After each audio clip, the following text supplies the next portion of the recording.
बिस्मिल्लाहिर्रहमानिर्रहीम। हज़रत याकूब अलैहिस्सलाम हज़रत इसहाक़ अलैहिस्सलाम के बेटे और हज़रत इब्राहीम अलैहिस्सलाम के पोते थे।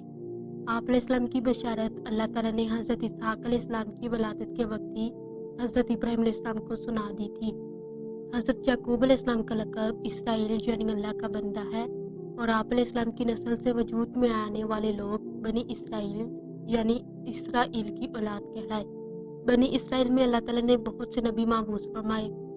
हज़रत याकूब अलैहिस्सलाम अपने वालिदैन के इंतहाई फरमाबरदार और इनकी खिदमत में मसरूफ़ रहते थे। एक दिन हज़रत इसहाक़ अलैहिस्सलाम ने गोश्त खाने की चाहत ज़ाहिर की। आप अलैहिस्सलाम के दोनों बेटे अपने वालिद मोहतरम की चाहत को पूरा करने के लिए कोशिश करने लगे। हज़रत याकूब अलैहिस्सलाम अपने वालिद मोहतरम की चाहत के मुताबिक इन्हें अपने भाई ऐस से पहले खाना खिलाने में कामयाब हो गए, जिस पर हज़रत इसहाक़ अलैहिस्सलाम ने खुश होकर इनके हक़ में ये दुआ फरमाई कि वो मुअज़्ज़िज़ बाद वाली कौमों के सरदार और इनके रिज़्क़ व औलाद में खूब बरक़ात हों। हज़रत याकूब अलैहिस्सलाम के भाई ऐस को जब ये इल्म हुआ कि वो वालिद मोहतरम को खाना खिलाकर खैर व बरक़ात की दुआएं हासिल कर चुके हैं तो उन्होंने इस पर नाराज़गी का इज़हार किया। हज़रत याकूब अलैहिस्सलाम की वालिद मोहतरमा रिफ़का ने इन हालात के पेश नज़र अपने शोहर हज़रत इसहाक़ अलैहिस्सलाम से इजाज़त लेकर हज़रत याकूब अलैहिस्सलाम को ईरान शहर में हज़रत याकूब अलैहिस्सलाम के मामू लाबान के पास जाने की नसीहत फरमाई। आप अलैहिस्सलाम के मामू की दो बेटियां लैया और राहील थी। हज़रत याकूब अलैहिस्सलाम ने अपने मामू से इनकी छोटी बेटी राहील का रिश्ता मांगा। लाबान ने कहा कि इस निकाह के हक महर के लिए आप 7 साल तक मेरे यहाँ बकरियां चराएं। जब मुद्दत पूरी हो गई तो लाबान ने अपनी बड़ी बेटी लैया का आप अलैहिस्सलाम से निकाह कर दिया और लोगों को जमा करके खाना खिला दिया। आप अलैहिस्सलाम ने अपनी मनकूहा लैया के साथ रात गुजारने के बाद सुबह अपने मामू से कहा कि मैंने तो आपसे राहील का रिश्ता मांगा था। उन्होंने जवाब दिया, हमारे यहाँ ये रिवाज नहीं कि बड़ी बेटी से पहले छोटी की शादी कर दे। अगर तुम राहील से निकाह करना चाहते हो तो तुम मज़ीद 7 साल तक मेरी खिदमत करो, मैं इसका निकाह भी तुमसे कर दूंगा। लिहाजा आप अलैहिस्सलाम ने मज़ीद 7 साल तक मामू की खिदमत की तो उन्होंने वादा के मुताबिक आप अलैहिस्सलाम का निकाह राहील से कर दिया।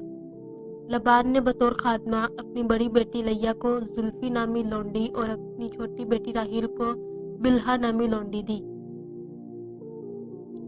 हज़रत याकूब अलैहिस्सलाम अपने मामू लबान की दूसरी बेटी राहील से शादी के बाद मज़ीद 6 साल तक अपने मामू की खिदमत करते रहे। अल्लाह ताला ने आप अलैहिस्सलाम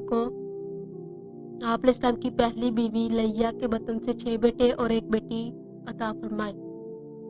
आप अलैहिस्सलाम की दूसरी बीवी राहील के यहाँ इब्तिदा में कोई औलाद नहीं हुई। इसने अपनी लौंडी बिल्हा आप अलैहिस्सलाम को हुबा कर दी। इस लौंडी से आप अलैहिस्सलाम के 2 बेटे हुए। आप अलैहिस्सलाम की पहली बीवी लैया ने भी अपनी लौंडी जुल्फ़ा आप अलैहिस्सलाम को हुबा कर दी। इससे भी आप अलैहिस्सलाम के 2 बेटे पैदा हुए। जब आप अलैहिस्सलाम की बीवी राहील ने देखा कि आप अलैहिस्सलाम की बीवी और लौंडियों सबसे औलाद हो गई है तो उन्होंने भी अल्लाह ताला के हजूर गिड़गिड़ा कर औलाद के लिए दुआ मांगी तो अल्लाह ताला ने इन्हें भी 2 बेटे अता फरमाए। बिन्यामीन की वलादत के वक्त इनकी वालिदा मोहतरमा राहील अल्लाह ताला को प्यारी हो गई। हज़रत याकूब अलैहिस्सलाम की तमाम औलाद ईरान के इलाके में रहाइश के दौरान ही पैदा हुई। हज़रत याकूब अलैहिस्सलाम की तमाम औलाद ईरान के इलाके में रहाइश के दौरान ही पैदा हुई सिवाय बिन्यामीन के।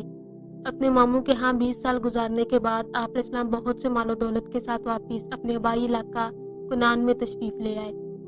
हज़रत याकूब अलैहिस्सलाम हज़रत इसहाक़ अलैहिस्सलाम के छोटे बेटे और हज़रत इब्राहीम अलैहिस्सलाम के पोते थे। आप अलैहिस्सलाम कुनान कबीले से तल्लुक़ रखते थे। जब वहाँ के लोगों ने अल्लाह ताला की नाफरमानियाँ करना शुरू कर दी तो अल्लाह ताला ने आप अलैहिस्सलाम को अपने ख़ानदान और अहले कुनान की रहनुमाई के लिए अपना रसूल बनाकर माबूस फरमाया और आप अलैहिस्सलाम पर आसमानी सहीफ़े भी नाजिल फरमाए। हज़रत याकूब अलैहिस्सलाम के 12 बेटे थे, जिनमें से हज़रत यूसुफ़ अलैहिस्सलाम को अल्लाह ताला ने नबूवत से सरफराज फरमाया। हज़रत यूसुफ़ अलैहिस्सलाम के भाइयों ने एक साजिश के तहत हज़रत यूसुफ़ अलैहिस्सलाम को बाप से जुदा कर दिया, जिस पर हज़रत याकूब अलैहिस्सलाम को बहुत सदमा पहुंचा और इस सदमा की वजह से रोते रोते आप अलैहिस्सलाम की आंखों की बीनाई ख़त्म हो गई। आखिरकार अल्लाह रब्बुल इज़्ज़त ने आप अलैहिस्सलाम को हज़रत यूसुफ़ अलैहिस्सलाम से मिलवा दिया और आप अलैहिस्सलाम की बीनाई भी लौटा दी। फरमाने इलाही है, क्या तुम लोग इस वक्त वहाँ मौजूद थे जब याकूब अलैहिस्सलाम पर मौत का वक्त आया तो उन्होंने अपने बेटों से पूछा, मेरे बाद तुम किसकी इबादत करोगे? उन्होंने जवाब दिया, हम आपके और आपके आबाओ-अजदाद इब्राहीम, इस्माइल और इसहाक़ अलैहिस्सलाम के माबूद एक अल्लाह की इबादत करेंगे। اور ہم اسی ایک اللہ کے فرما بردار رہیں گے۔ حضرت یعقوب علیہ السلام مصر میں اپنے بیٹے حضرت یوسف علیہ السلام کے پاس رہائش پذیر تھے۔ وہیں آپ علیہ السلام کی وفات ہوئی۔ حضرت یوسف علیہ السلام نے اپنے والد محترم کی تجہیز و تکفین کا انتظام کیا اور آپ علیہ السلام کی میت آبائی وطن حبرون لے جا کر ایک غار میں دفن کی۔